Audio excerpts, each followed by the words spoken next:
The court of Serevane had been carved from a single mountain of pale blue stone, and every hall in it had been polished until it forgot it was ever rock. Light did not so much enter the throne galleries as drift through them, filtered by curtains of woven crystal thread that turned the morning into something soft and endless. The Serevane had built their whole civilization around the idea that grace was a form of power, and that anything which strained or grunted or bled had already lost. They moved like water finding its level. They spoke in low harmonics that carried meaning in the spaces between words, and they had never, in 900 cycles of their high dynasty, met a creature they could not read at a glance. Which was why the human confused them so. Princess Elizabeth stood at the edge of the reflecting terrace and watched him from behind a lattice of hanging chimes, and she did not think of him as a person so much as a puzzle she had been handed and told to be gracious about. He had been a gift. That was the polite word for it. A human male, young by his own reckoning, delivered to the ascendant court by a trading consortium eager to win favor before the season of alliances. Exotic. Rare. A curiosity from the far spinward reaches, where the human worlds clustered like sparks. The consortium had presented him with great ceremony, and Elizabeth's mother, the radiant Vas, had accepted him the way one accepts a caged songbird, because to refuse a gift was to insult the giver, and the Serevane would rather swallow poison than insult anyone before it was strategically useful to do so. So now he belonged to the court, and the court, having no idea what to do with him, had given him to the princess as a kind of living ornament, an attendant, a novelty to be walked out at receptions, so that visiting dignitaries could marvel at how strange the galaxy was, and how many strange things the Serevane had the wealth to collect. His name was Corin Ashe. He had told them so once in the flat, blunt syllables of his species, and they had all winced slightly at how heavy his voice was, how it landed on the ear like a stone dropped in still water. He was not tall by human standards, she gathered, but he was denser than any Serevane, thick through the shoulders and the wrists in a way that suggested his body had been assembled for labor rather than beauty. His skin was a warm brown that darkened at the knuckles. His eyes were the color of wet earth. He kept his dark hair cropped close, and he held himself with a stillness that the Serevane mistook at first for the stillness of the slow-witted. And around his throat he wore the band. That was the thing that settled the matter for all of them. The band was a broad ring of dull gray metal, unlovely, seamless, fitted close to the base of his neck. It gave off no light and made no sound and bore no jewel. The consortium had explained it with a merchant's ease.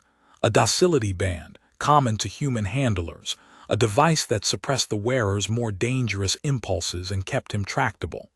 Humans, the consortium had murmured, could be volatile. This was a courtesy. The band ensured he would remain calm, biddable, safe to keep among the delicate things of a delicate court. The Serevane had looked at the ugly gray collar around the young man's throat, and they had understood him completely. A leashed animal, a thing that had been made safe by the removal of whatever made it not safe. They stopped watching him after that, the way you stop watching a lamp once you know it will not fall. Elizabeth had not stopped watching him. She told herself it was boredom. She was 3 days from her ascension. In 3 days she would kneel in the hall of first light before every house of the Dominion, and the radiant Vas would lay the weight of the succession upon her, and she would cease to be merely a princess and become the acknowledged heir, the future voice of Serevane. It was the most important event of her life, and she found, to her private shame, that she was more interested in the human. He was watering the terrace ferns. He did it wrong, which was somehow the interesting part. A Serevane attendant would have summoned a mist servitor and let the machine feather moisture across the fronds in a fine calibrated haze. Corin Ashe carried a clay vessel of water in both hands and poured it slowly at the roots, tilting his head to judge the flow. He touched the leaves. He turned one over to look at its underside, found something there she could not see, and pressed it gently between 2 fingers as if reassuring it. There was a patience in him that had nothing to do with docility. It looked, if anything, like the patience of someone who had once had far too much to do and had learned to love having a little. "You are staring at the animal again," said a voice beside her, warm and amused and pitched to carry only to her. Elizabeth did not turn. "I am observing the gift the court was given. That is stewardship." Serevane Ashe, her cousin and the captain of her personal guard, stepped up to the lattice and folded her long silver arms. Serevane was everything a Serevane warrior was supposed to be, tall and fluid and beautiful, her crest of fine sensory filaments swept back in the martial style, a ceremonial glaive slung across her spine in its sheath of living wood. She had won the trials of the open hand 4 cycles running. She had never in her life met something she could not defeat, and it showed in the easy tilt of her head. "He waters plants," Serevane said, "by hand, like a field thing." She made the small musical sound that was the Serevane equivalent of a laugh. "The consortium overcharged us, I think. They sold us a laborer and dressed him up as a danger, so the collar would seem impressive." "You think the band is decoration?" "I think," Serevane said, "that if the creature were truly dangerous, they would not have sold him at all. Dangerous things are not gifts. Dangerous things are threats." She unfolded one arm and gestured at Corin with an elegant sweep of her fingers. "Look at him. He flinches at the missed servitors. He does not understand the doors. He ate the ceremonial soap at the welcome banquet because no one told him what it was." That was true. Elizabeth had watched him do it, watched him take a neat considered bite of the perfumed cake of cleansing paste, register the taste, and then, with a control she had found genuinely startling, finish the entire thing rather than embarrass his hosts by spitting it out. She had not been able to decide whether that made him a fool or the least foolish creature in the room. She had settled, uneasily, on not deciding, and she had been not deciding for 11 days. "His people fought the conquered to a standstill," Elizabeth said. "That is in the records. 3 human worlds against the whole Spinward fleet, and the conquered withdrew rather than finish it." "His people," Serevane agreed. "Not him. He is one soft young male with a leash on his throat, cousin. The records also say humans breed like insects and die like them. There are a great many of them, and most of them are exactly what he appears to be." She softened because she loved Elizabeth and could hear the strain under her boredom. "You are anxious about the Ascension. That is natural. Do not spend your worry on the pet. Spend it on your poise. In 3 days the whole Dominion will look at you and decide in the first breath whether you are a queen. Give them a queen." It was good advice. Serevane's advice was always good, which was one of the reasons Elizabeth resented her a little.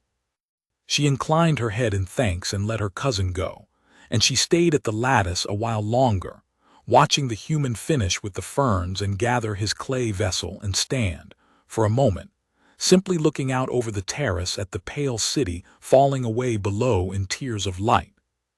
He was not looking at the beauty of it. She could tell that much.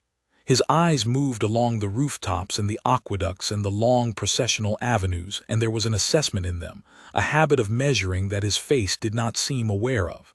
He looked at the city the way Serevane looked at a sparring ground, where the high points were, where the choke points were, how a thing might come in and how it might get out.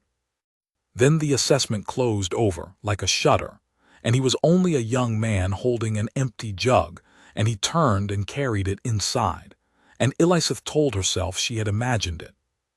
She had not imagined it.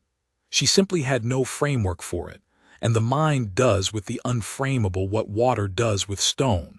It flows around and calls the going around understanding.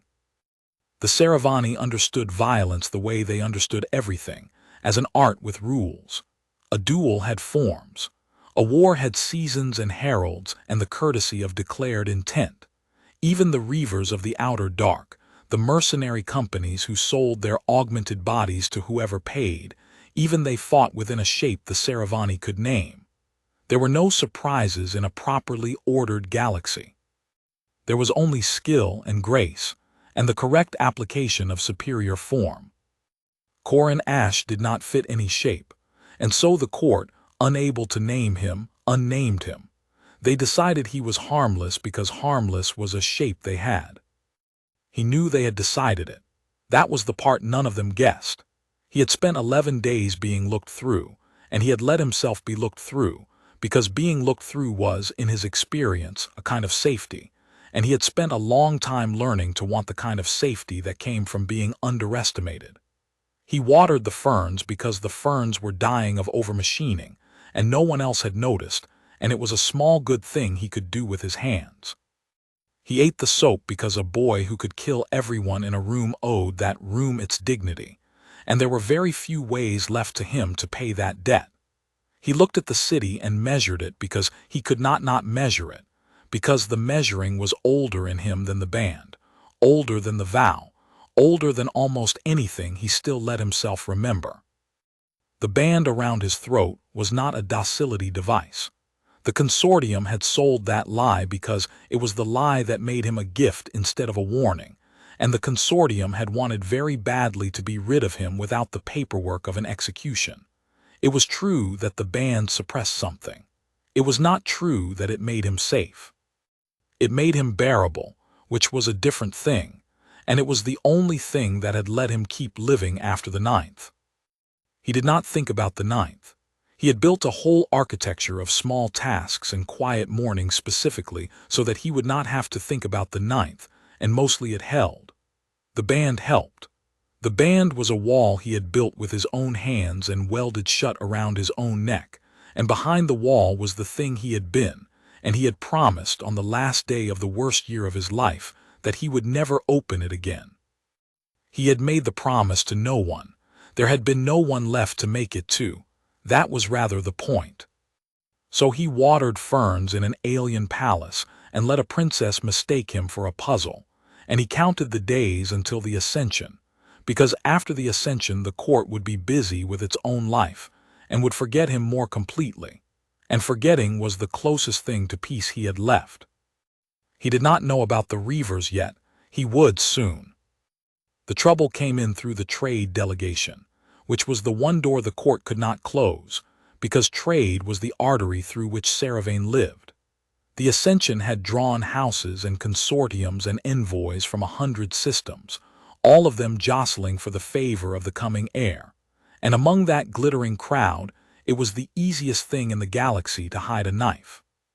The knife's name was Corin Ashe, and he was Sereth's uncle, and he had been warden regent of the outer provinces for 30 cycles, and he had decided, with the cold patience of the very proud, that the succession had gone to the wrong branch of the family.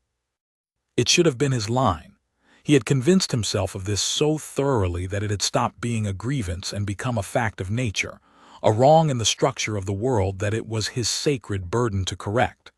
The radiant vase was old and would soon fade. Elizeth was young and untested.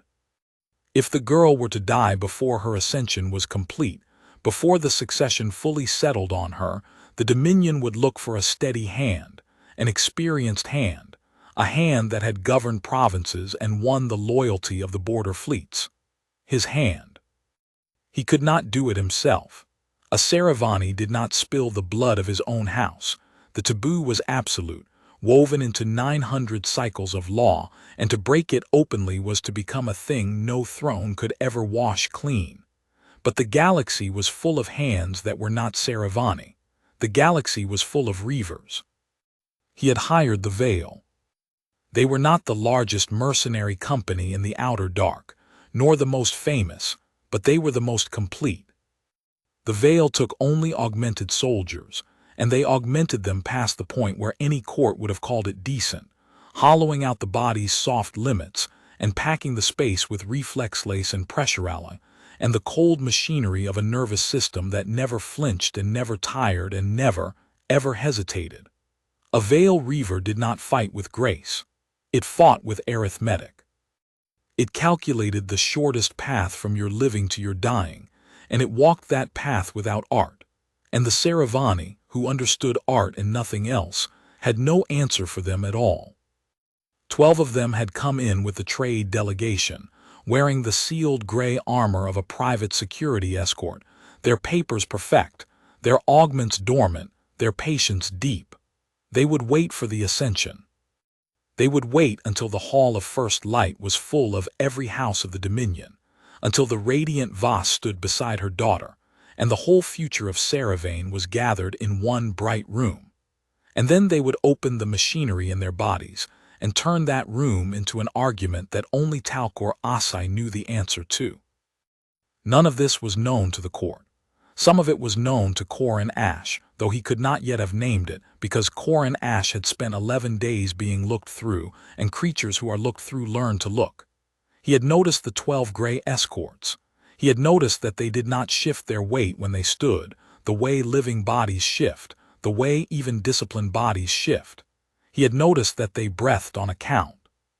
He had noticed, most of all, that one of them had looked at the princess once, only once, across the width of a reception hall, and had looked at her the way he himself looked at cities. Where the high points were, where the choke points were, how a thing might come in. He had felt the old measuring waken him then, felt it stretch behind the wall of the band like something turning over in a deep sleep, and he had made himself pour water on a dying fern until the feeling passed. It was not his court. It was not his princess. He had made a promise, and the promise was the only thing he had left that was wholly his, and he would not break it for a girl who thought he ate soap because he was stupid. He told himself that for 3 days. He was, it turned out, a very poor liar, especially to himself, which was one of the few genuinely human things the band had never been able to suppress. On the 2nd day before the Ascension, Princess Elizabeth decided to test the human. She would not have called it that. She would have called it curiosity or duty or the restlessness of a mind 3 days from the largest moment of its life. But it was a test, and she knew it was a test, and she chose the ground of it carefully, which is the sort of thing one only does for a test. She had him brought to the practice court. The practice court was Sereth's domain, a wide sunken oval of packed silver sand ringed by tiers of pale seating, open to the sky. It was where the honor guard drilled, where the young nobles learned the forms of the open hand, where duels of grievance were settled under the eyes of witnesses. It smelled of clean sand and the faint ozone of training glaives set to their lowest charge. Elizabeth sat in the shaded box reserved for the air, and had the human placed at the rail below her, and she watched Sereth's guards run their morning forms, and she waited to see what the creature would do. He watched. That was all at first. He stood at the rail with his thick forearms resting on the wood, and he watched 20 of the finest warriors of Serevane flow through the ascending forms of the open hand, and his face gave away nothing. But his eyes moved. Elizabeth had learned in 11 days to watch his eyes, because they were the one part of him the band did not seem to still. They tracked the fastest of the guards, a young blade named Ashe who was widely thought to be Sereth's eventual successor, and they did not track him with admiration. They tracked him with correction. Every time Ashe completed a form, some small muscle at the corner of Corin's jaw would tighten, very slightly, as if he were biting down on a word. "You disapprove," Elizabeth said. She had come down from the box without quite deciding to. She stood now a few paces from him, on the shaded side of the rail, and the guards below pretended not to notice their princess had descended to speak with the pet. Corin did not startle. That was another thing about him. He never startled.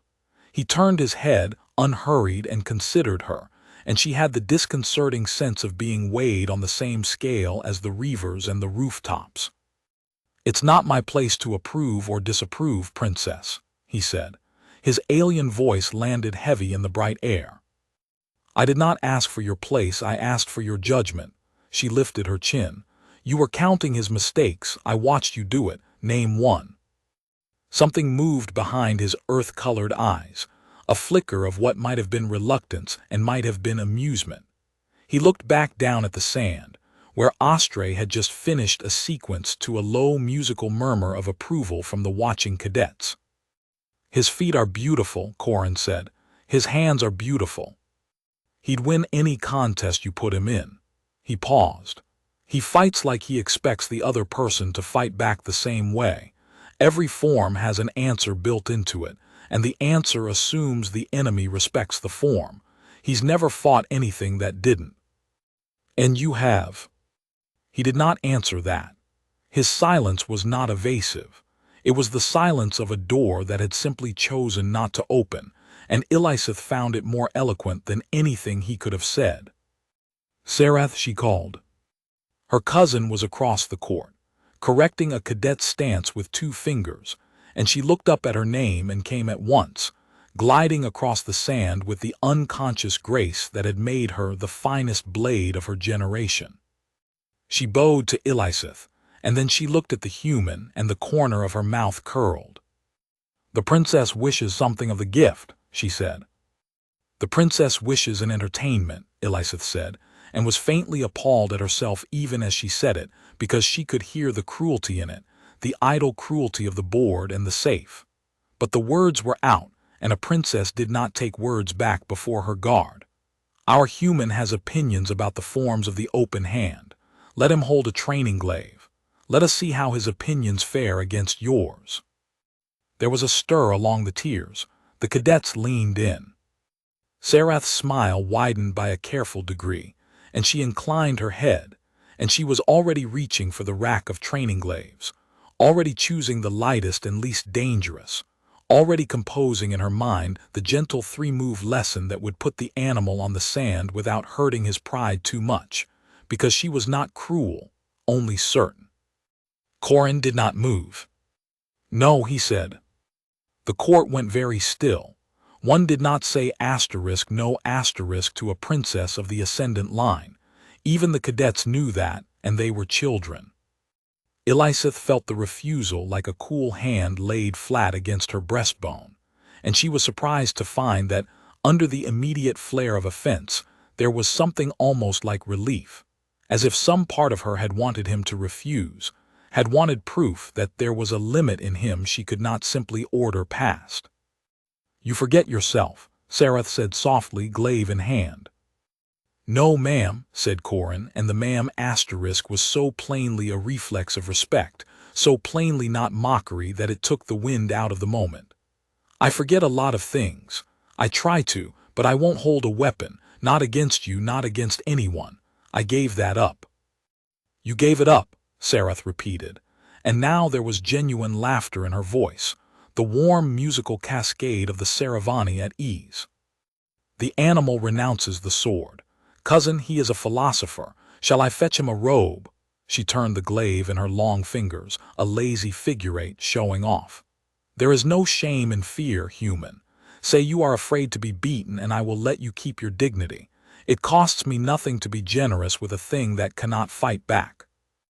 Eliseth watched Corin's face while Sereth spoke, and she saw the thing she would remember later, when everything had changed, and she was trying to understand how she had missed it. She saw him decide not to be angry. It was a visible thing, a deliberate thing, a settling of the shoulders and a slow release of breath, the discipline of a creature who had learned that its anger was a catastrophe and had built its whole life around not having any. He looked at Sereth turning the glaive, showing off her speed, and he looked at her the way a retired thing looks at a young thing, without envy and without contempt, only with a kind of tired tenderness that Eliseth had no name for. "I'm not afraid to be beaten," he said quietly. "You can put me on the sand, go ahead if it settles it. I won't stop you and I won't hold it against you." He set his forearms back on the rail. "I just won't pick up the glaive to do it, that's all. The refusing is the only thing I've got that's mine. I'd like to keep it." And Sereth, who was proud but not stupid, and who had heard something true in that plain, heavy voice, lowered the glaive. She could not have said why. She told herself afterward it was mercy, the easy mercy of the strong. But it was not mercy. It was the first cold breath of the thing the whole court would feel 2 days later all at once. It was the animal instinct that lives under even the most civilized skin, the part of the body older than any court, and it had looked at the young man leaning on the rail with the ugly gray band on his throat, and it had said very quietly, in a voice Sereth did not know how to hear, "Do not." She put the glaive back on the rack. "As the philosopher wishes," she said lightly, to cover the strangeness of her own retreat. And the moment passed, and the cadets went back to their forms, and Elizabeth sat in the shade and felt, for the first time, that she had learned something about the human, and that she did not like what it was. He would let them hurt him. He would not let them make him what he used to be.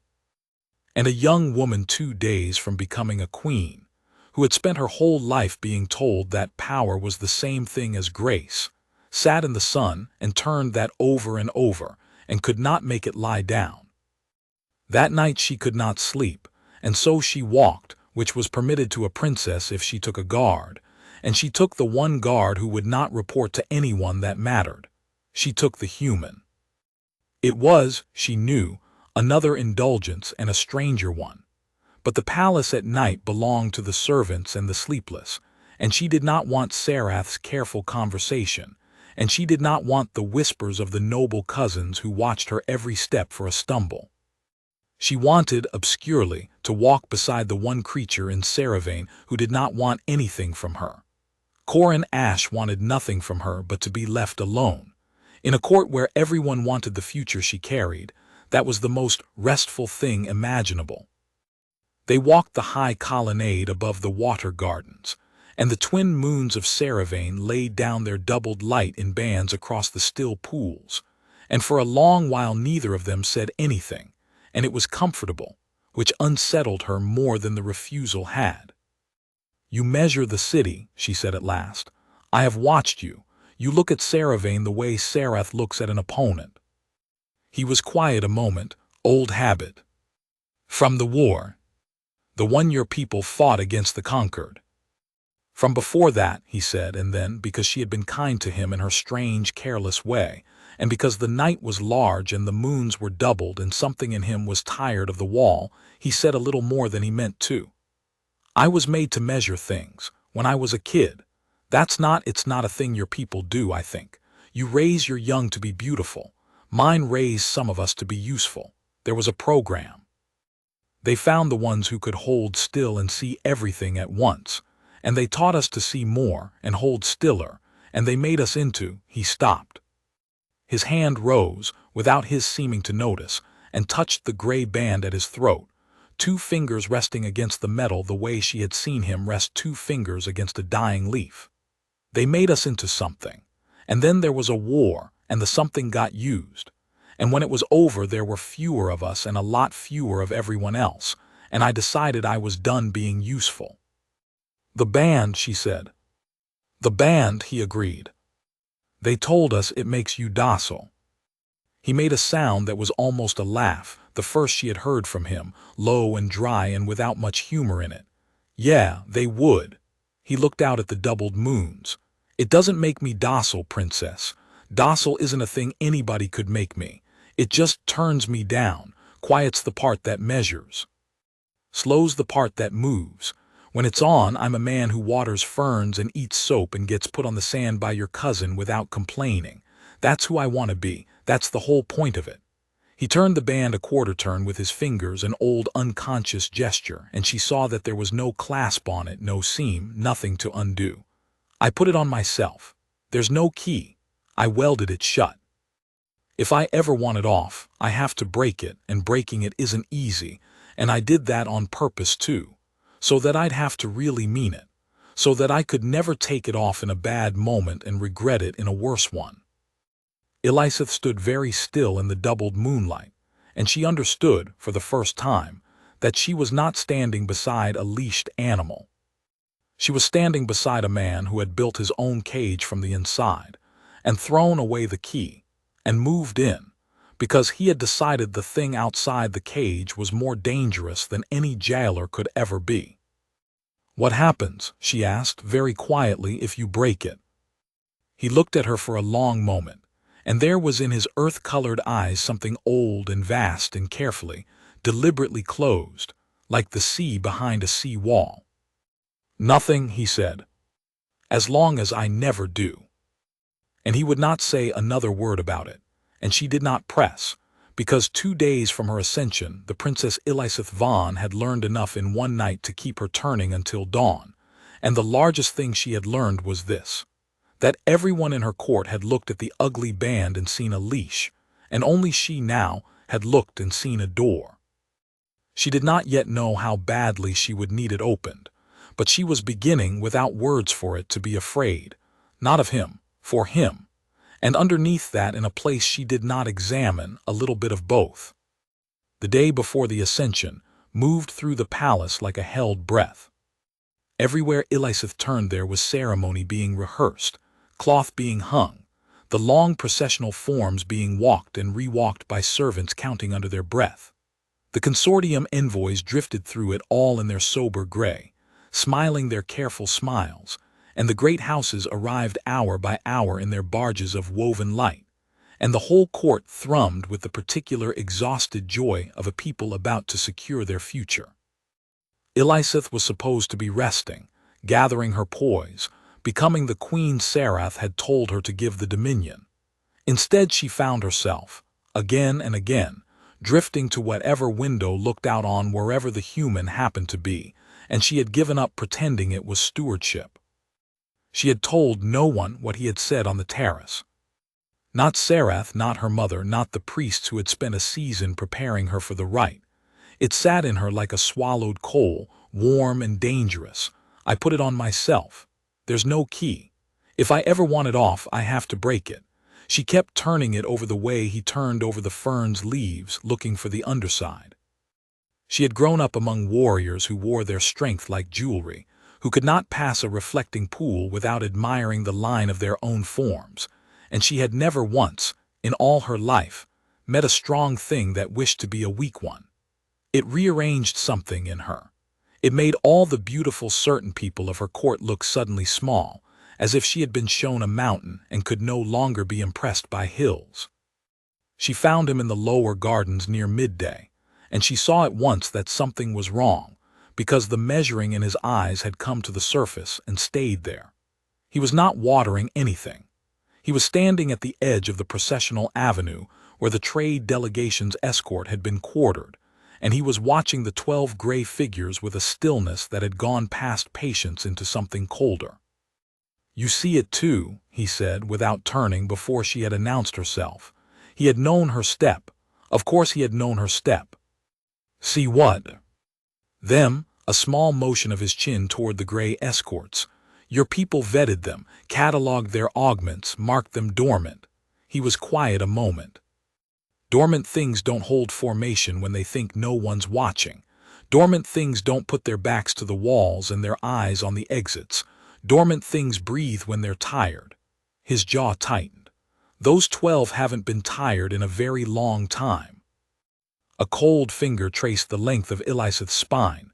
"You think they mean harm?" "I think they came to a wedding wearing the arithmetic of a battle."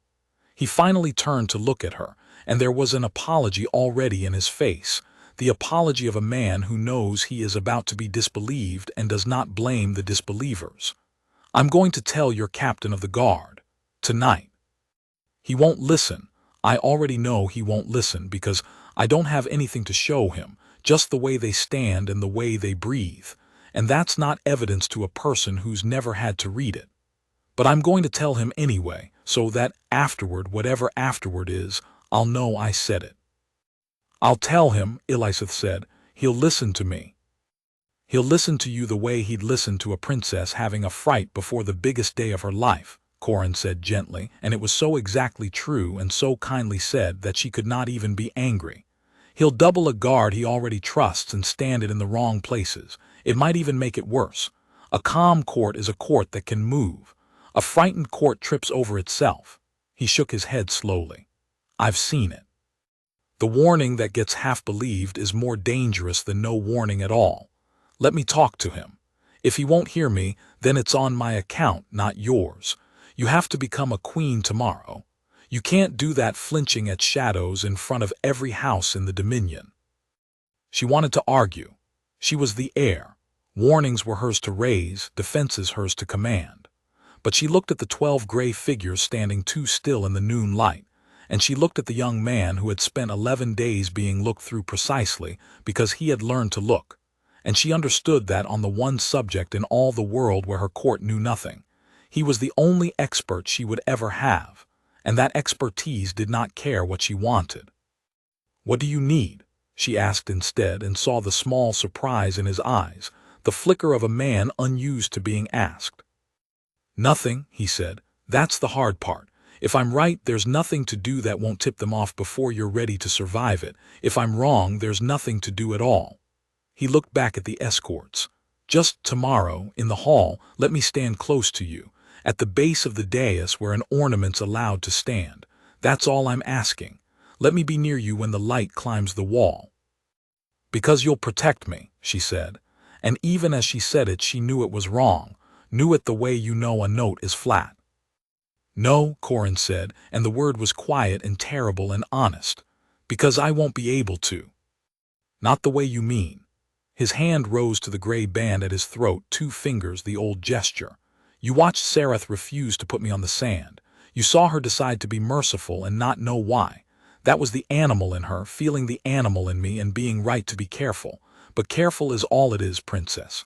As long as this stays shut, I'm a man who waters ferns. I can stand close. I can watch. I can maybe pull you behind a pillar and take a blow that would have taken you. That's the whole of what a fern waterer can do." He let his hand fall. "I want to be near you so that if it comes, you're not alone in the first second of it. The first second is the one that decides everything. I don't want you to face it alone." Eliseth looked at him for a long moment, and she asked the question she had not let herself ask on the terrace, the question that had kept her awake through the doubled moonlight. "And if standing close isn't enough," she said, "if a blow comes that a fern waterer can't take, will you break it?" The garden was very quiet. Somewhere a mist servitor hummed over the flowers. The 12 gray figures stood too still in the noon light, and the great crystal wall of the Hall of First Light rose pale and beautiful over the rooftops, waiting for the morning that would break it. "I don't know," Corin said. It was the truth, and she could hear that it cost him to say it, and she respected him more for the not knowing than she would have for any brave promise. A man who promised to open the door for her did not understand what the door was. A man who did not know whether he could was a man who understood it exactly. "I made a vow," he said. "Not to you, not to anyone. That's what makes it mine, and that's what makes it the last thing I've got. I've kept it for 3 years by never once being in a place where keeping it costs me anything I couldn't spare. Tomorrow might be the place. And I honestly don't know, princess, whether I'm strong enough to break my own vow or too weak to." He almost smiled, and it did not reach his eyes. "You'd think it'd be the other way around. You'd think breaking it takes the strength and keeping it takes the weakness. It's not like that. Keeping it is the strong thing. That's why I did it. And I don't know if I'm strong enough to be weak if it comes to you." He looked away. "I'm sorry. That's an ugly thing to tell you the day before your ascension." "No," Eliseth said softly. "It's the truest thing anyone said to me in a season of people telling me what I want to hear." She stepped closer to him, close enough that the whole court would have gasped to see the heir stand so near the ornament, and she did not care. "Then I'll tell you a true thing back, Corin Ashe. If it comes to that, if it comes to me, I don't want you to break it." He went very still. "I've watched you for 11 days, she said. "I've seen what the band costs you, and I've seen what it's worth to you, and I will not be the reason it comes off. I would rather face the first second alone. I would rather face all the seconds alone and lose them than watch you spend the one thing that's yours on a girl you've known for a season." Her voice did not shake, though her hands did, hidden in her sleeves. "So stand close if you want to. I'd be glad of you near me. But if it comes to the door, you keep it shut. That's my command if you'll take a command from me, and my request if you won't. Keep it shut. Promise me you'll try." And Corin Ashe looked at the Princess Eliseth Vaughn for a long, long moment, in the noon light of the lower gardens, with the 12 gray killers standing too still behind him, and the crystal wall waiting to be broken. And something moved across his face that she would not understand until it was far too late to stop it. A tenderness, and a grief, and a decision, all folded together, closed like a shutter before she could read the whole of it. "I'll try," he said. It was not a promise to keep it shut. She realized that only afterward, turning it over in the wreckage. He had promised to try, and he had meant something by the word that she had not heard, because she had wanted so badly to hear the other thing. He had already known, standing in that garden, what a wall built out of fear was worth. He had already begun, without telling her, to understand that the kindest thing she was asking him for was the one thing he could not, in the end, give her. But that was tomorrow.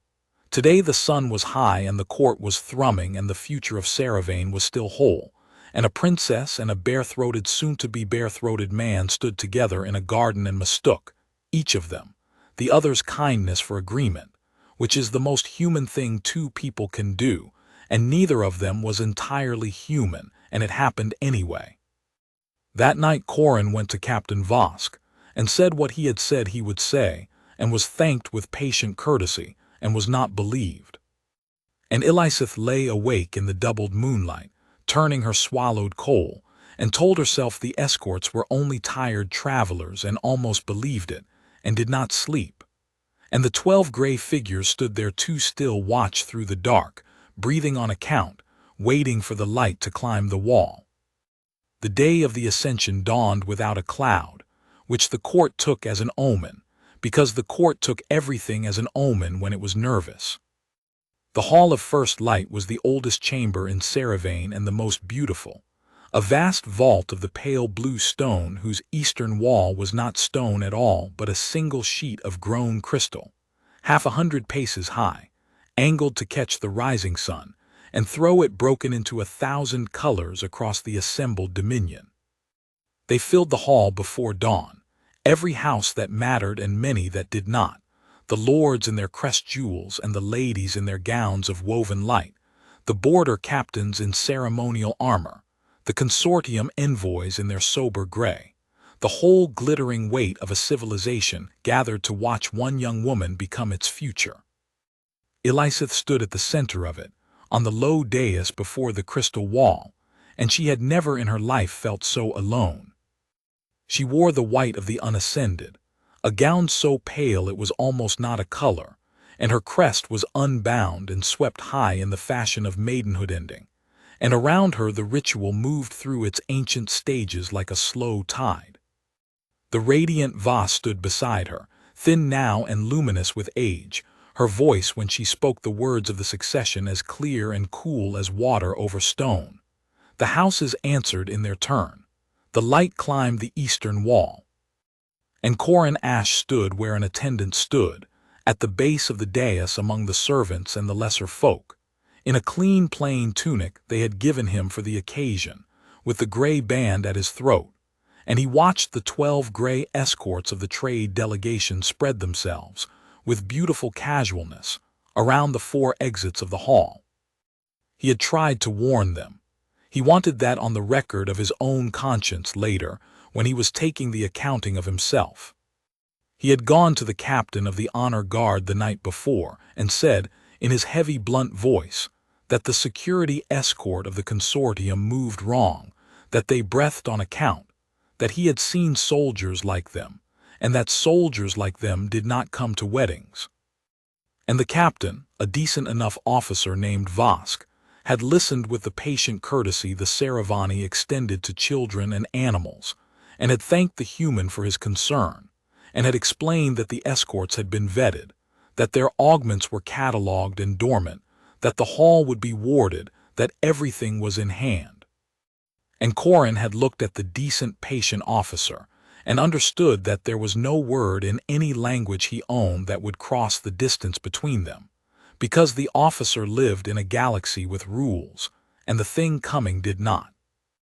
So he had done the only other thing he could do.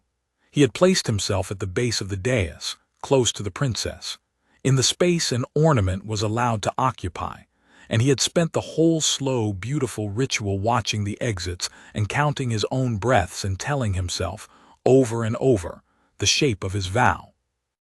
I will not, I gave it up. It is not mine to stop, I will not.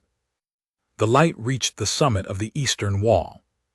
The radiant Voss lifted the circlet of succession, a thin band of the same blue stone, worn smooth by 900 cycles of airs, and held it above her daughter's unbound crest, and the whole hall drew breath as one to speak the final word that would settle the future of the dominion upon Serevane. And Corin Ashe, warden regent of the outer provinces, standing among the great lords with his hands folded, and his face composed in an expression of fond attention, closed his eyes for one moment, as a man does who has decided, and cannot bear to watch the doing. The 12 reavers opened. There was no signal anyone could hear. One instant they were gray figures standing at ease, and the next their armor had bloomed, plates sliding, seams lighting, the dormant augments in their hollowed bodies waking all at once into a cold hum that the Serevane felt in their teeth before they understood it in their minds. The reavers did not shout. They did not charge.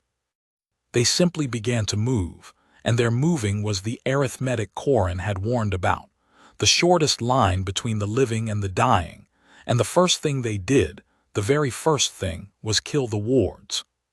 2 of them put their fists through the ward nodes at the corners of the hall, and the shimmering defensive field that was supposed to hold the room went out like a snuffed candle, and the beautiful broken light from the eastern wall fell on a chamber that was no longer protected from anything at all. Then they went for the dais. Sereth was fast. Elisith would remember that always with grief. Her cousin was the finest blade of her generation, and she was moving before most of the hall had finished understanding that anything was wrong, her glaive out of its living wood sheath and singing, her body flowing into the highest form of the open hand, everything she was, everything 900 cycles of tradition had made her, brought to bear in one perfect arc between the princess and the nearest reaver. The reaver caught the glaive on its forearm. The living wood blade which could shear stone, which had never in Sereth's hand failed to bite, skated off the pressural, plating with a shriek and a spray of sparks, and the reaver did not even alter its step. It closed the distance Sereth's beautiful form had assumed it would respect, inside the arc, inside the answer, and it struck her once, backhanded across the body, and Sereth Ashe, captain of the guard, champion of the trials of the open hand 4 cycles running, went off her feet and across the dais and struck the base of the crystal wall and did not get up. She was not dead. Corin saw that even from where he stood, saw the shallow flutter of her breathing, the cheap efficiency of the blow, disabling and not killing, because the reaver had a schedule and Sereth was not on it. Only the princess was on it. Everything in the room that was not the princess was an obstacle to be moved with the least expenditure necessary, and the reavers were moving all of it, and the honor guard was dying in beautiful useless forms all across the hall of first light, and the great lords were screaming and trampling one another toward exits that were held by gray figures who breathed on account.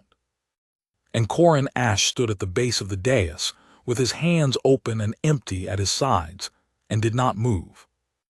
It is not mine to stop. He had made the vow to no one, on the last day of the worst year, standing in the ash of something he would not name even now, even here, even with the smell of ozone and blood filling an alien hall. He had made it because the alternative was to keep being the thing that made Ashe. He had welded the band shut with his own hands so that he would never, in a bad moment, become that thing again. This was a bad moment. This was the worst moment he had stood inside since the 9th, and the vow was the only wall between him and the sea. And if he broke the wall for this, for a girl he had known 11 days, then he would have to admit that the wall had never been about principle at all, that it had only ever been about fear. That he had not laid down the sword because it was wrong to carry it, but because he was afraid of who he was when he did. The princess was on the dais. The radiant Vas had thrown her own frail body across her daughter, and a reaver was lifting the old queen off the girl by the back of her gown, without cruelty, without haste, the way you move a fallen branch off a path. Elisith looked up from the floor of the dais, and across the chaos, across the dying and the screaming and the broken light, she found Corin Ashe. She did not cry out to him. That was the thing that undid him afterward when he took the accounting. She did not beg. She had watched him for 11 days, and she had walked with him in the doubled moonlight, and she had learned the shape of his cage. And now, at the end, with a reaver's shadow falling across her and her mother torn away, and everything she had ever been about to be extinguished, the Princess Serevane looked at the human she had thought was helpless, and she did not beg him to save her. She shook her head. She mouthed a word he could read even in the ruin, even across the hall, and the word was *don't. Don't break it. Don't open the cage. Don't become the thing you're so afraid of. Not for me. I'm not worth your only thing. Keep it. Keep the one door you've kept shut. I would rather die myself than be the moment you couldn't take back. She had understood him. That was what the word meant. In 11 days, the girl he had let look through him had come to understand the single most important fact of his life, and understanding it, she was giving it back to him, free, as she died, because she thought it was the kindest thing she had left to give. And Corin Ashe discovered, in the space of one heartbeat, standing at the base of the dais with the band cold on his throat and his open hands beginning, at last, to close, that there are some kindnesses a man cannot allow to be given to him. That a wall built out of fear is not a virtue, whatever you have painted on it. That the vow he had honored for 3 long years had been true and good and had kept a great deal of ash out of the galaxy, and that it had also, quietly, been a coward's bargain, and that the only way left to make it honest, the only way to lay down the sword for the right reason instead of the wrong one, was to pick it up, this once, for someone other than himself, and then choose to lay it down again after, when it would cost him everything to do so. He had thought for 3 years that the vow was the choice. He understood now that the vow had only ever been the running, and that the choice was here. He took one step toward the dais, and then another, and the reaver standing over the princess registered him at last, an obstacle, a body in a plain tunic with an ugly gray collar, harmless, catalogued, dormant, safe. It began, unhurried, to move the obstacle. Corin reached up with both hands and closed them around the band at his throat, and for one instant, one last instant, he was still only a young man who watered ferns.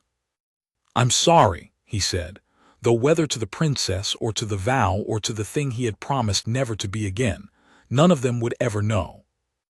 And then he broke the band. The sound the band made when it broke was not loud. That was the first wrong thing, the first small note that told the survivors later that they had witnessed something outside the order of the world. It should have been loud. It was a ring of pressure, grown thick enough to survive a fall from orbit, seamless, welded, engineered specifically to require more than a living body could give. And it came apart in the human's 2 hands with a sound like a knuckle cracking, a small dry ***, almost gentle, and the 2 halves fell away from his throat and struck the pale stone floor, and no one heard them land, because in the same instant the whole feeling of the hall changed. Elizabeth felt it from the floor of the dais. She had no better word for it ever than that. She felt it. Some pressure that had been standing in the room, some soft, insistent lowering of the air that she had never noticed because it had been there every one of the 11 days she had known him, simply lifted. The band had not been quieting him. It had been quieting the whole space around him, holding down some field of him the way a hand holds down a struck bell to keep it from ringing. And the hand came off, and the bell rang, and though it made no sound at all, every living thing in the Hall of First Light felt the note pass through its body and knew, in the part of the mind that is older than any court, that a predator had just entered the room.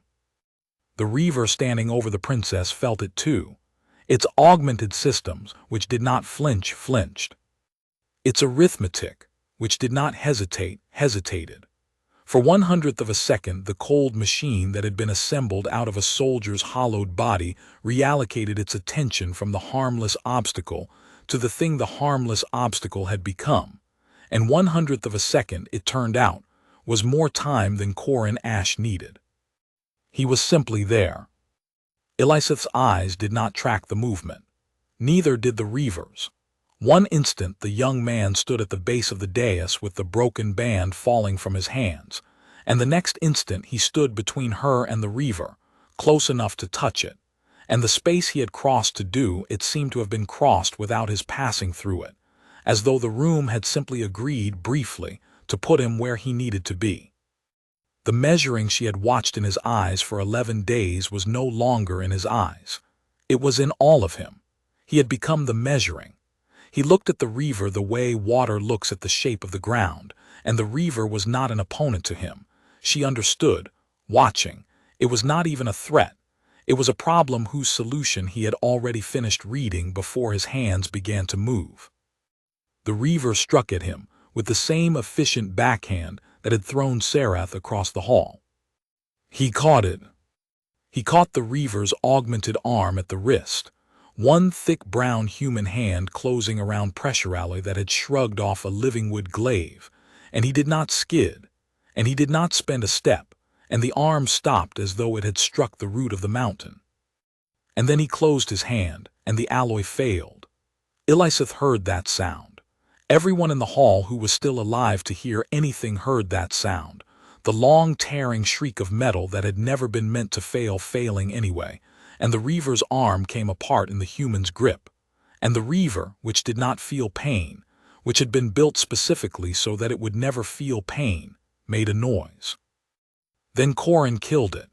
He did it without art, exactly as he had said days ago on the practice court, in the plain, heavy voice of a man describing something he wished he did not know. There was no form to it, no beautiful arc, no answer built in and waiting to be respected.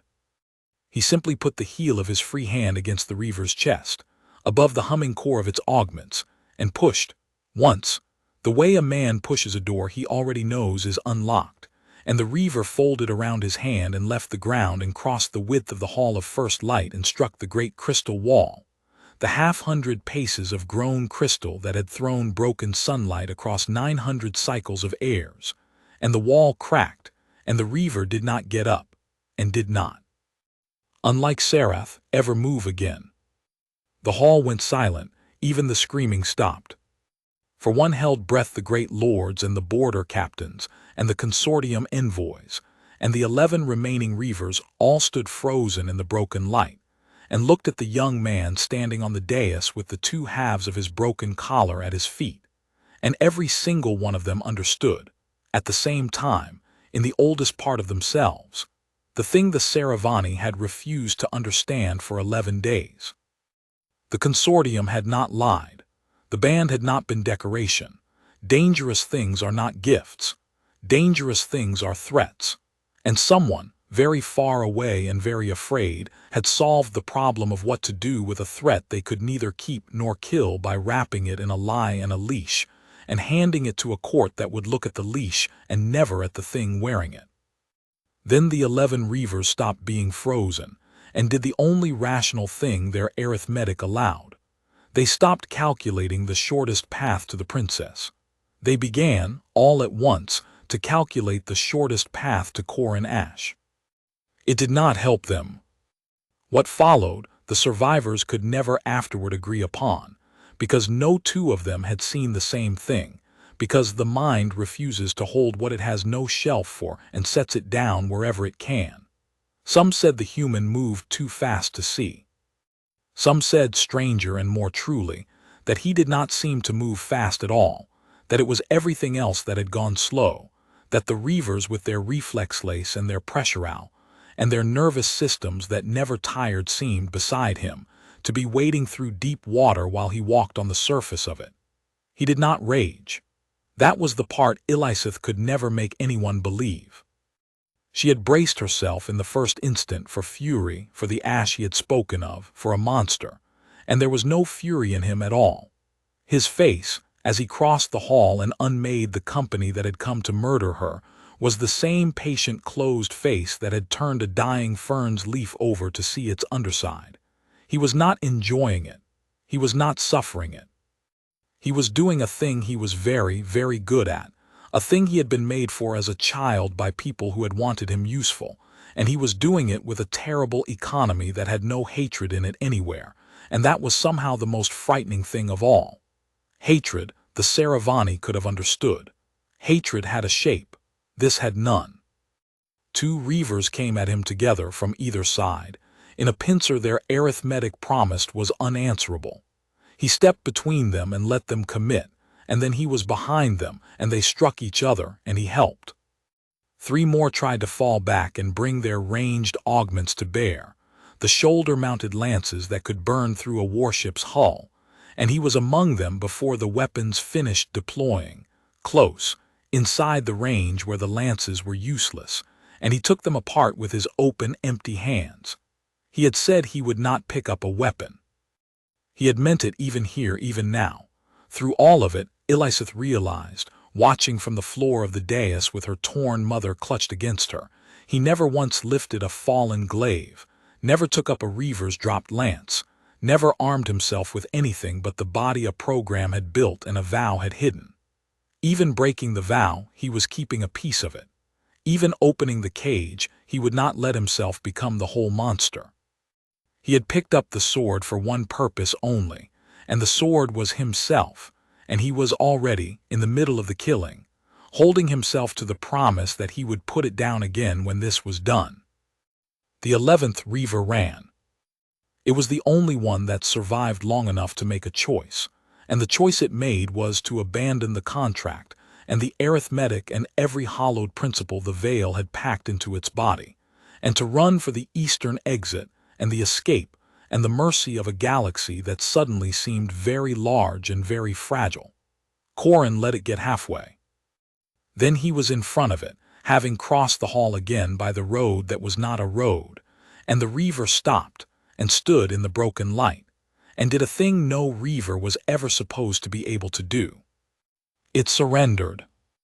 It went down on the pale stone floor of the Hall of First Light, this machine of hollowed flesh and pressure alloy, this arithmetic that did not feel and did not flinch and did not hesitate, and it put its remaining hand flat on the ground in a gesture that needed no translation in any language of any species, and Corin Ashe stood over it with his open, empty hands, and did not finish it. He looked at it for a long moment. His chest was moving now at last, deep and slow.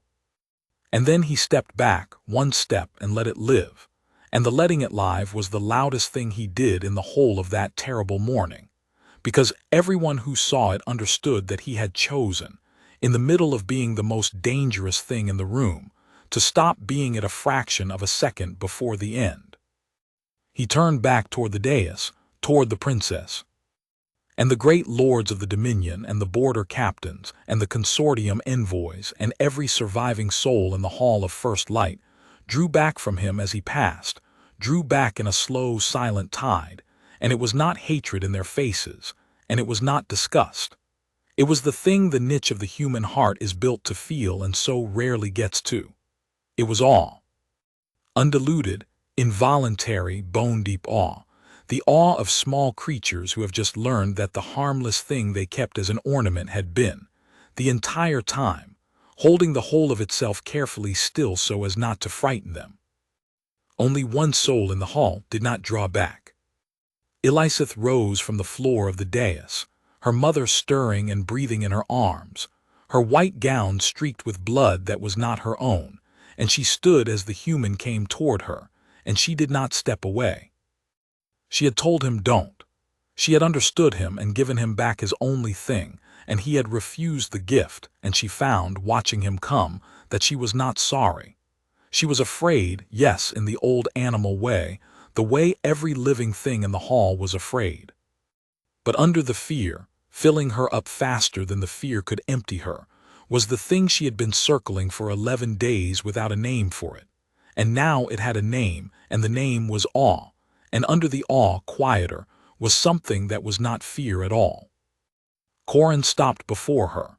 He looked down at the two broken halves of the band, still lying where they had fallen at the base of the dais, and something crossed his face that was very like grief, the private grief of a man who has just spent, in 3 minutes, a piece he had bought with 3 years. "I'm sorry," he said again, and this time she knew who it was for. It was for her. For the asterisk don't asterisk he had refused. "No," said the Princess Elizabeth Vaughn, in a voice that did not shake, that would be remembered, that had in it for the first time the sound of the queen she was about to become. "You are not sorry, and neither am I." The reckoning of Corin Ashe took less time than the Ascension it had interrupted, and had far fewer witnesses willing to look away. He had not run. That was the one thing anyone ever granted him afterward, grudgingly, in the low harmonics the Serevane used for the dead who could not be entirely despised. When the 11 reavers began to die, he had stood among the great lords with his hands folded and his face composed, and he had watched his whole careful future come apart in a young man's empty hands, and he had understood with the cold clarity of the very proud that there was nothing left to do but be caught with dignity. The taboo he had thought he had cleverly circumvented, that a Serevane does not spill the blood of his own house, had not been circumvented at all. He had only hired other hands to hold the knife, and the whole dominion had just watched those hands fail, and there was no house so foolish it would not now ask who had paid for them. The surrendered reaver told them. That was Corin's doing, though he never claimed it. He had let the 11th reaver live, and the 11th reaver, alone of all its company, possessed the memory of the contract, the encrypted ledger of who had reached into the outer dark and drawn out murder and pointed it at a girl in a white gown. It had surrendered to a thing it could not fight, and it understood in its hollowed practical way that its only remaining value was the truth it carried, and so it gave the truth away in exchange for the mercy the human had already extended, and the truth had a name in it, and the name was Corin. They took him. There was no duel, no defiance, no last beautiful form.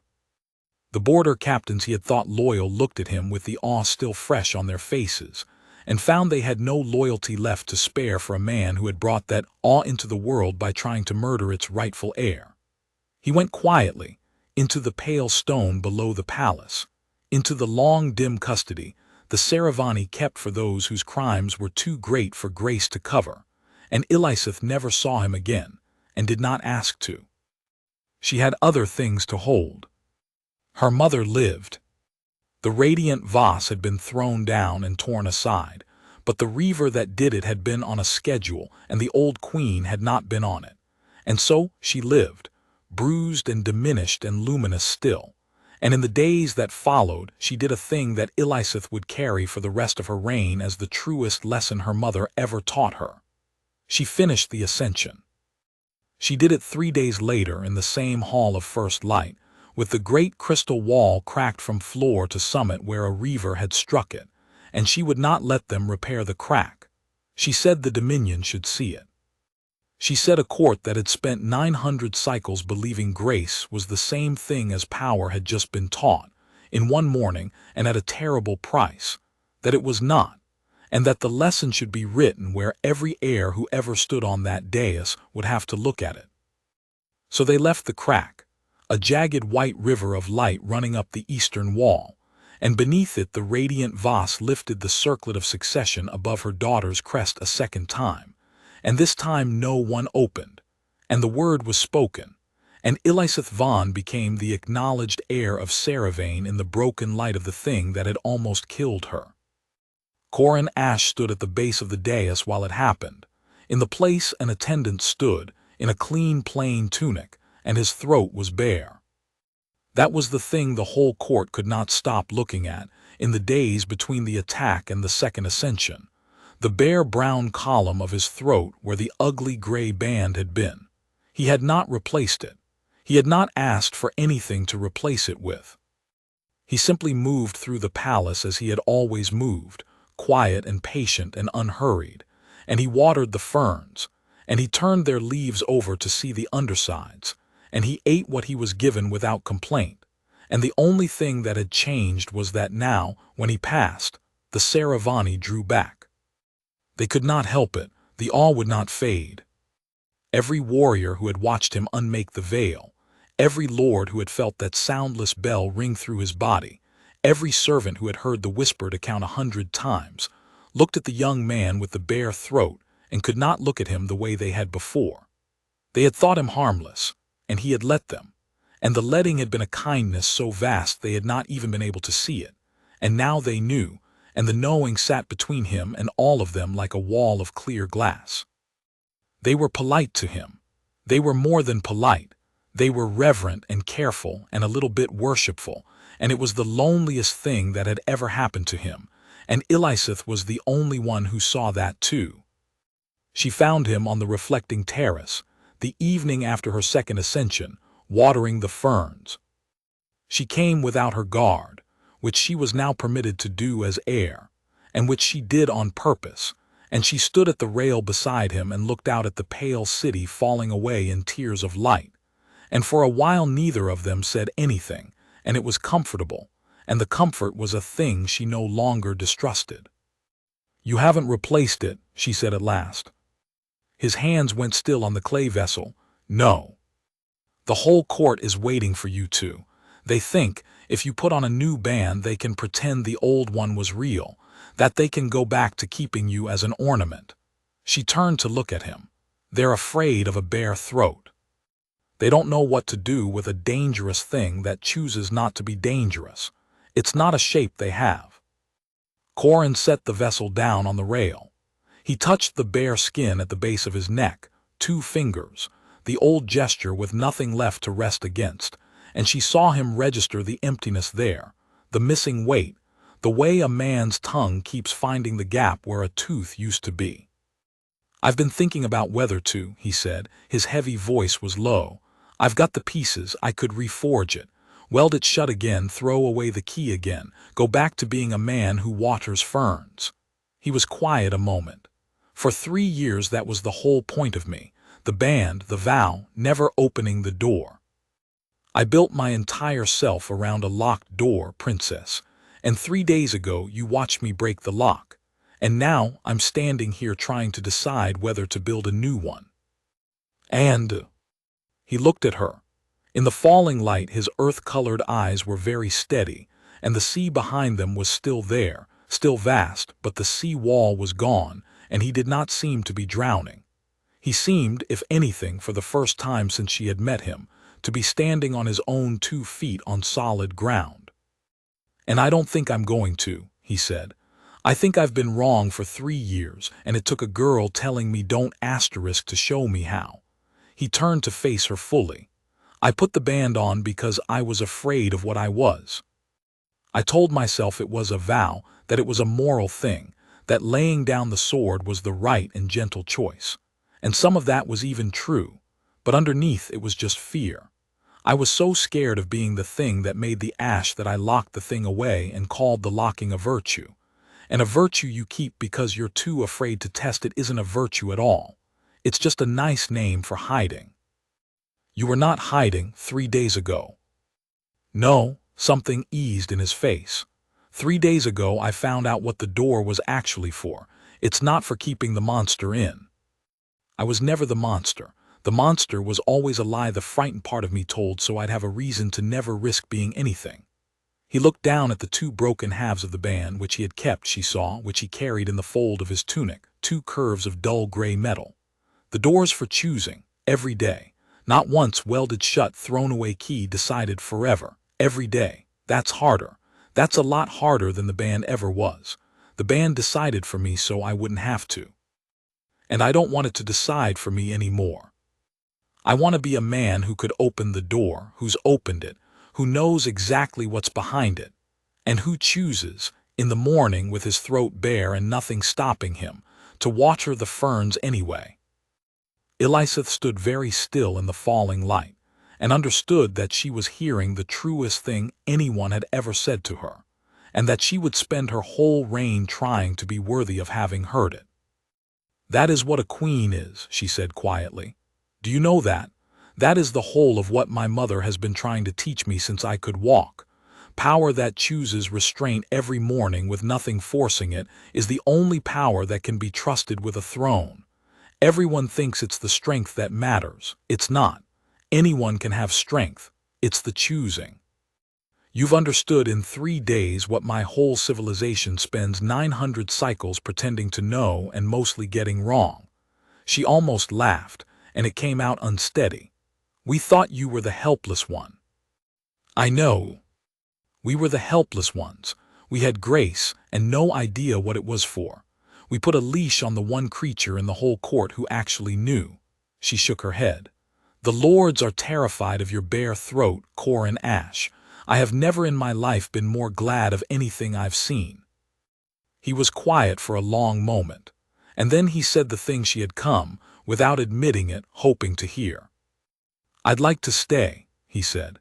"If there's a place for a man who won't hold a weapon and won't wear a leash and can't promise to always water the ferns. I'd like to stay and find out who I am with the door unlocked. I've never done it. I've been a soldier, and then I've been a locked room, and I've never once just been a man who gets to choose. I'd like to try it here." He hesitated, and the hesitation was the most human thing about him. "Near you. If a princess can have a bare-throated thing standing near her that the whole court is afraid of." "The princess," said Eliseth Vaughn. And now she did smile, and it was a queen's smile and a young woman's smile at once. "Is the heir of Serevane, and may keep near her whatever she chooses, and will hear no lord's opinion on the matter, and would like, very much, for the bare-throated thing to stop calling himself a thing." "Corin," he said. "Corin," she agreed. And that was how it settled, in the falling light of the reflecting terrace, above the pale city, 3 days after an alien princess had thought a human was helpless, and watched him teach a whole civilization the difference between a leash and a choice. He did not reforge the band. He kept the broken halves, 2 curves of dull gray metal, and he set them on the sill of his window where the doubled moonlight would find them, not as a leash and not as a trophy, but as a reminder. And every morning of the long years that followed, through the wars that came, and the peace he helped to keep, through Serath's slow, furious recovery and eventual grudging friendship, through the day the radiant Voss faded at last and Eliseth took the throne in full, through all of it. Every morning he woke with his throat bare, and nothing in the whole galaxy stopping him from being the most dangerous thing in any room he entered. And every morning he looked at the 2 broken halves on the sill and chose. Most mornings he chose the ferns. Some mornings, when the enemies of Serevane were foolish enough to test what stood beside its queen, he chose otherwise, and those mornings were brief, and were spoken of afterward only in the oldest and lowest harmonics, and no enemy ever tested it twice. But the choosing was always his, made fresh, made bare, made every single day by a man who had finally understood that the only restraint worth honoring is the one you could break in an instant and don't. The court never stopped being a little afraid of him. He never asked them to. Fear, he had learned, was not the opposite of respect. It was sometimes its beginning, and awe was what grew in the space between, and a wise queen let it grow rather than watering it down. And Eliseth was a wise queen. The wisest, the histories would say, in 900 cycles of the High Dynasty, and they would give many reasons for it. And they would miss the truest one, because the truest one never sat on any throne or wore any circlet.